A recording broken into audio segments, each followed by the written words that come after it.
It was a quiet evening. The sky was orange. The wind was soft. Everything looked peaceful. Birds flew across the sky. The trees stood still. A small dog barked in the distance. Inside the house, the lights were off. The door was locked. The windows were shut. It was calm. Too calm. I walked home like always. Same road, same time, same shoes. But something felt different. Something I couldn't explain. The street was silent. No cars, no people, not even one. My heart beat a little faster. I tried to ignore it. I reached my front door. Put the key in. The door opened too fast. I didn't turn the knob. Strange. I stood still, listened. Nothing. I stepped inside. The house smelled like perfume, but not mine. A soft sound came from the living room. A small click. Then silence again. I slowly walked in. The room was dark. Then I saw it. A red scarf on the couch. It wasn't mine, and I lived alone. My hands felt cold. My breath stopped. "Is someone here?" I said. No answer. I picked up the scarf. It smelled sweet, fresh, like someone had just been there. I looked around the room. Nothing was out of place, but still, everything felt wrong. I walked to the bedroom. The bed was made. The lamp was on. The window was open, but I always kept it closed. I checked the closet. Clothes were hanging, but one shirt was missing. The blue one. My favorite. I stood frozen. My mind ran fast. Was someone in my house? Did I forget to lock the door? No, I never forget. Something was happening. Something I didn't understand. I sat on the bed, my hand shaking. Then I saw it. A note under the pillow. One line, written in red ink. "I know your secret." I jumped up. Who left it? What secret? I had no secret. Or did I? My head hurt. My chest felt heavy. I looked at the note again. The handwriting was familiar. Too familiar. I had seen it before. But where? I walked back to the kitchen, looked at the table. There was another note. "It's time to tell the truth." My phone rang. Unknown number. I didn't answer. Then a message. "You lied to me. I'm coming." My knees felt weak. I dropped the phone. I didn't know what was going on, or maybe, deep down, I did. A memory came back. A cold night, a loud scream, a broken promise 10 years ago.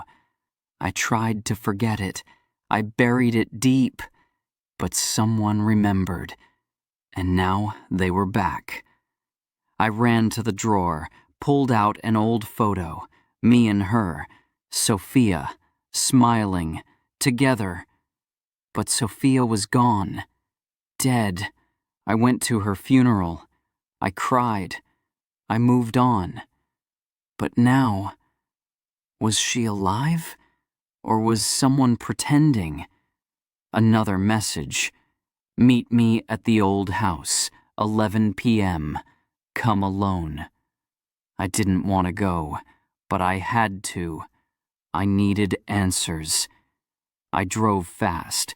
The road was dark, trees on both sides, no lights, No sound. I reached the house, old, broken, empty. Or so I thought. The door creaked open. I stepped inside. Dust, silence, shadows, then a voice. "You came." I turned fast. A woman stood in the corner, face half in the dark. Heart racing, I said, "Who are you?" She stepped into the light. My world shook. It was Sophia. Older. Tired. But her. Alive. I couldn't speak. She smiled. But it wasn't warm. It was cold. Sharp. "I waited a long time," she said. "I saw your funeral," I whispered. "You were gone." She laughed.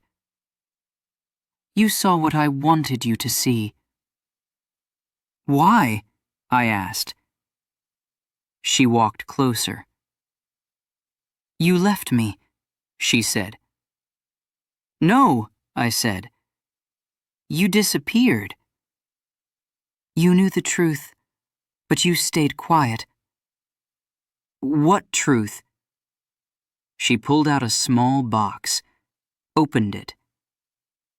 Inside, a ring. My ring. The one I gave her the night everything changed. "You forgot this," she said. Tears filled my eyes. I remembered now. The fight, the storm, the car crash, the lie. I told the police she was driving, but I was. I ran from the truth, and she took the blame. She ran away, faked her death, because of me. "You destroyed my life," she said. "I was scared," I whispered. "So was I." Then, silence.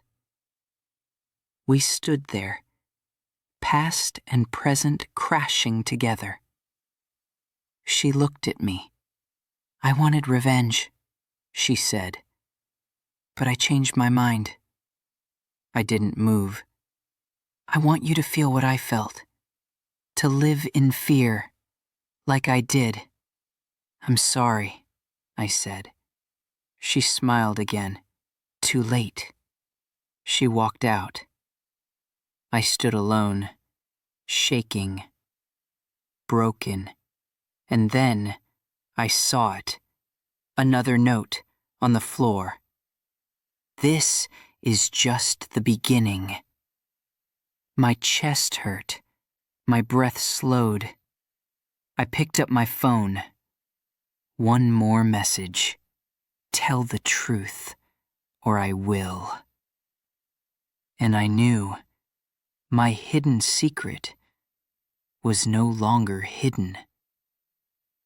I drove home fast, hands shaking, heart racing. Every red light felt like forever. I kept checking the mirror. Was she following me? Was someone watching? When I reached my house, the door was wide open. But I locked it before leaving. I was sure. I stepped inside. My living room was a mess. Books on the floor, papers everywhere, drawers open. Someone had searched my house. But what were they looking for? Then I saw it. A small camera on the shelf. It was not mine. I pulled it down. There was a note taped to the back. "Smile.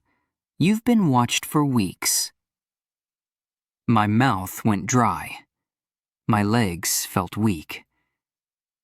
I sat down. I couldn't think clearly. Was Sophia doing this? Was it her or someone else? Someone helping her? Another message came. Remember the night of April 14? Yes, I remembered it. Too well. It was the night of the crash. The night I made the biggest mistake of my life. The night I lied. I said I was in the passenger seat. But I was driving. Drunk, angry, blind with emotion. Sophia told me to stop, but I didn't listen. We hit the tree. The car caught fire. I pulled her out. She was alive. Barely. And then I left. I told the police she was driving. I didn't want to go to jail. I didn't want to lose everything. So I lied.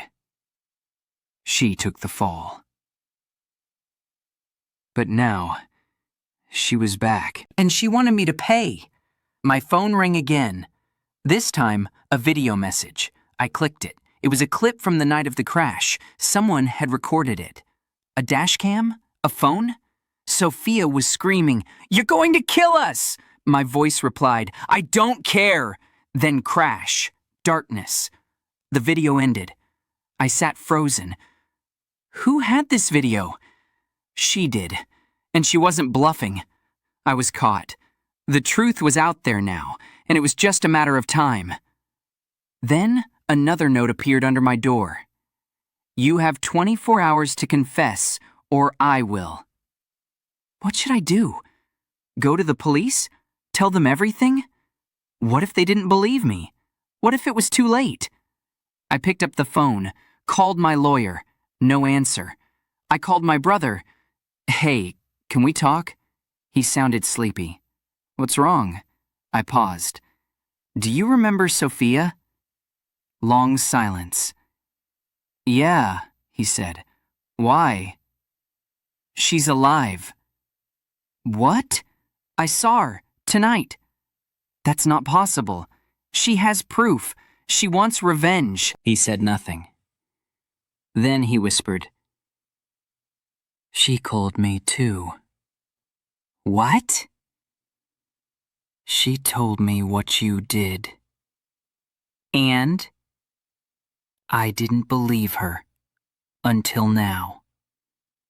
I need help, I said. He took a deep breath. Maybe it's time to tell the truth.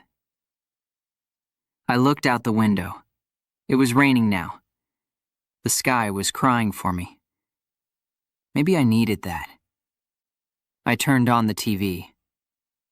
Breaking news. New evidence found in 10-year-old car crash case. They showed the video. The same one Sophia sent me. My voice, her screams, the crash. It was out. The world knew. I sat in silence. I was exposed. Everything I tried to hide was now public. The phone rang again. This time it was Sophia. I answered. I told you, she said. I know, I whispered. Now you feel what I felt. What do you want from me? She paused. Then said, Come to the police station, turn yourself in, or I'll do it for you. And she hung up. I looked around my house. So many pictures, so many fake smiles, so many lies. Now it was all breaking apart. I picked up my keys, opened the door. The rain hit my face, cold, heavy, real, like my guilt. I walked slowly. Every step was hard. The past was catching up. The secret was no longer mine. It belonged to everyone now. At the station, I told them everything. Every detail, every lie, every fear. They looked at me in shock. And then They took me in. I sat in a small room, one chair, one table, just me. No more hiding, no more running. The door opened. Sophia walked in.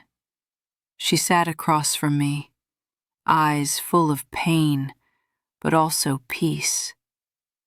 I waited 10 years for this, she said. I'm sorry, I said, tears in my eyes. She nodded. I know. Why didn't you let me live my lie? Because I had to live the truth. We both sat there, two broken people, one hidden secret, now in the light. I was no longer free. But maybe. Now I was finally honest. And maybe that was the beginning of something new.